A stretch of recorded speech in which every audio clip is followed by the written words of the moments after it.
Hello and welcome to another modelling video. This is Alan from the Man at YouTube with another 3D printing build.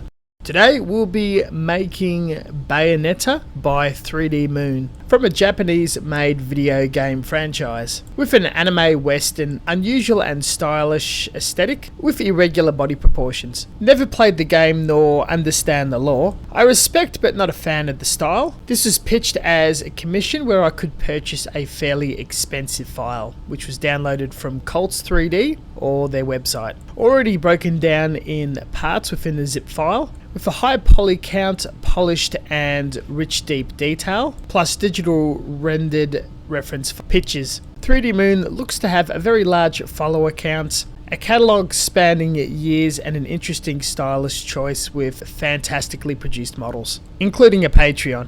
After looking what's in the zip file, the client wanted this to be quite large, between 30-35 centimeters. Originally designed at 1/7 or 20 something centimeters, I scaled everything by 1.25% and measured it. Each piece was hollowed with a few mil thick wall, then holes punched in for assembly wire pins and larger holes within glued areas to drain the resin out.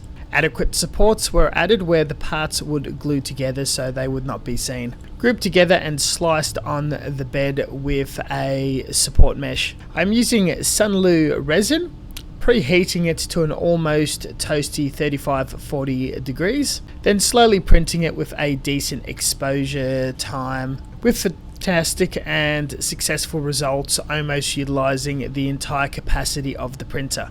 This huge project spanned across 3 beds, mostly with the base that weighed and used more material than the figure itself. Each collection of parts was rinsed out in isopropyl alcohol and then allowed to naturally cure under the sun, slowly hardening under the UV rays. Of course, the cleaning alcohol was reclaimed for future use and nothing else but cleaning 3D printed resin models. With everything laid out, there was no failures or layer shifts. Everything was crisp in the detail areas and nice and smooth in the large surfaces. Printer used the Anycubic Mono X 6K. Parts edited and sliced on the Anycubic slicer. The process took approximately 5 days, but only a few hours here and there.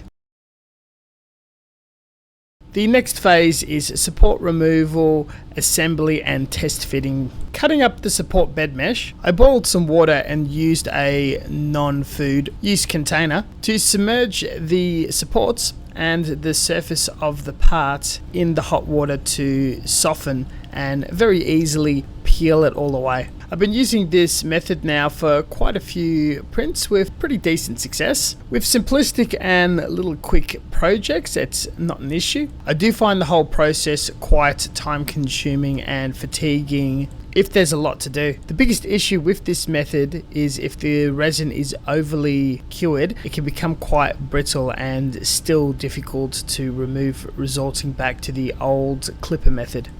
On the same note with UV curing resin, if it cures too much, it is far too hard to reasonably cut, file and sand to a smooth surface. This is the case, and I've employed my Dremel to remove all the nubs and fix the connecting surfaces for a much better and smoother fit. Again, my hat's off to 3D Moon. The parts already snap fit together quite easily and support its own weight without much assistance. Plenty of clearance space and some margin of error allowed in the printing process. Still, some areas were a bit tight and loosened at the top of the connector and the edge of the butt joint for a looser fit and allow the fitting of glue. All of this was conducted while wearing a respirator in a ventilated outdoor area. The dust is most definitely carcinogenic. The purpose of the test fit is to assure that the base is crazy cool and the best part. Everything connects well without a gap or issue. This will be far more noticeable after painting and more difficult and time consuming to correct. The neat part of the slicing process, I pre-planted holes where I wanted pins. The marking and drilling them is just cleaning and widening them for the rod. Some parts I'm strategically keeping apart for painting, less masking and gluing later. Others can be permanently glued together now, such as the entirety of the base.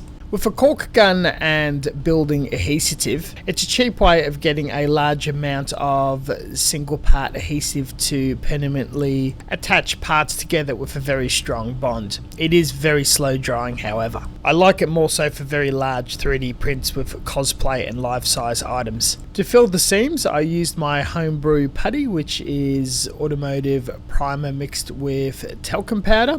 Built it up in large mounds, then sanded it down with 3 grits of sandpaper from 200 to 800.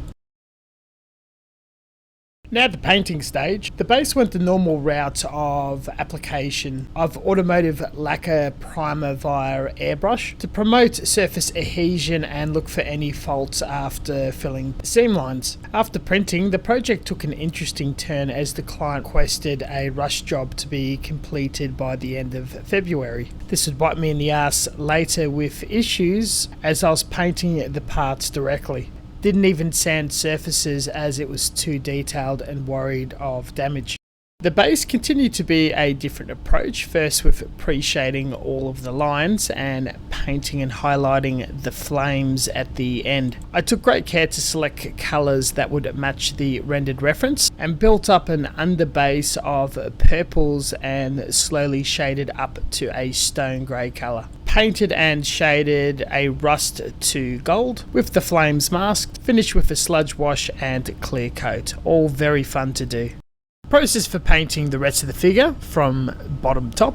I'm using automotive lacquer acrylics thinned with lacquer thinner to a watery viscosity that's tested via how the paint transparently sticks to the side of a clear shot glass. It is tested and used via a 0.5mm Gallier airbrush attached to a hobby compressor at around 15 psi. These are very large pieces. I'm doing a wet base coat on half of it, propping it up, allowing it to dry and painting the other half at a later session. Being all black, tone is very important, so there'll be 2 gradient shades of various colours across the whole project according to the reference. The leg has 2 requiring masking down the sides. The inner thighs purple and black cascading down, and the outer a German grey or very dark grey. Various details are picked up by hand with a brush, mostly hobby gold paint from Mr. Hobby. Everything finishing with a Tamiya accent colour sludge wash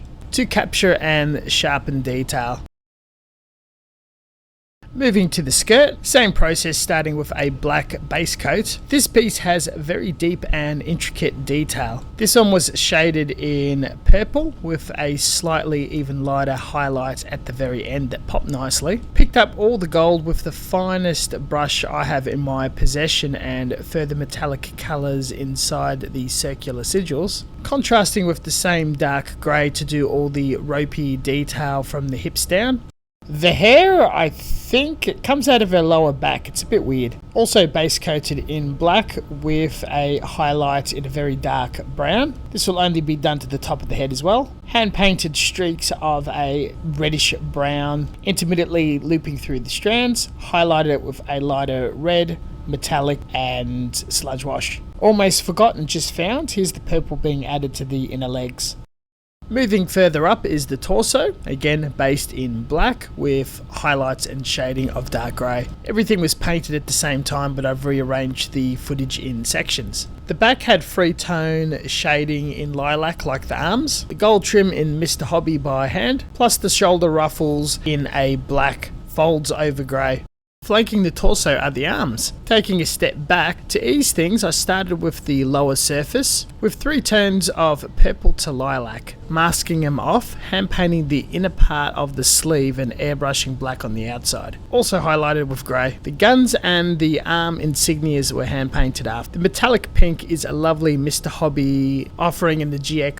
Lastly, the head, and the most difficult to pull off, starting with my favourite blend of flesh paints, 3 tones to pick up all the shadowing of the lips, mouth, nose, eyes, and colouring in those eyes with a very light grey and dotting on the iris. Glass frames picked up masking it off, painting the hair, the highlights, and the usual wash and clear coat. There's been a lot of application and layering of various mediums, chemicals and paints. Everything was left to fully chemically dry and harden, so as I touch it I wouldn't leave marks or ruin the finish. Still very glossy. Each part was stuck together either with super glue or building adhesive. The pins made it very strong. An additional 5 days was required for all the glue to set as well, and the parts were matte cleared every day during the build up. With the sheen dulled down and the various shades of black matching the reference renders and videos, the build is concluded. From print to painted, this massive towering model has been sitting near my 3D printer at close to equal height, impressing customers and visiting guests, family alike. I was pretty pleased and honestly thought this came out good considering the nature of the rush job. There was small aspects that can definitely be refined. Unfortunately, there's a very dark side to commissions, and the client has sent it back upon pickup. Between a miscommunication, and no contract which is on my part, and a lack of understanding of the creation process and my style work process, we're at an impasse where I need to do extra work, but I'm also stuck at a massive loss paying out for a pretty expensive license to purchase the file. Resin and printerware cost, expensive paint, and quite a bit of time that drives out of any chance of being profitable. With extra work and negotiation strain plus burnout, or abandonment and a complete refund, sadly commissions can go sour and wrong at no fault to anyone, or mostly definitely myself. I also have a non-profitable or bad commission out of once within 3 to 4 jobs. This blowout has definitely made me rethink the whole offering it as a part of my salt mine and channel business. I'm going to try to overcome this burnout with a few fun projects and maybe some gifts for some friends that are on the workbench. Can definitely recommend 3D Moons models. This was really good and evidence that for pay STL files can be very much worthwhile. To wrap up and conclude, my goal in making these videos is the experience of making it, why it's made, and the whole process and thoughts. Even when it's a bad model, even though when things go wrong. It's very hard to be a professional in the hobby, many burning out and quitting. The very top of the industry charging quite a bit to make it somewhat sustainable. Thank you very much for watching, and as always, until next time, stay tuned for further content. We'll catch you guys next time. Please see the description section for further references and all associated links, and we'll catch you guys next time. See you later.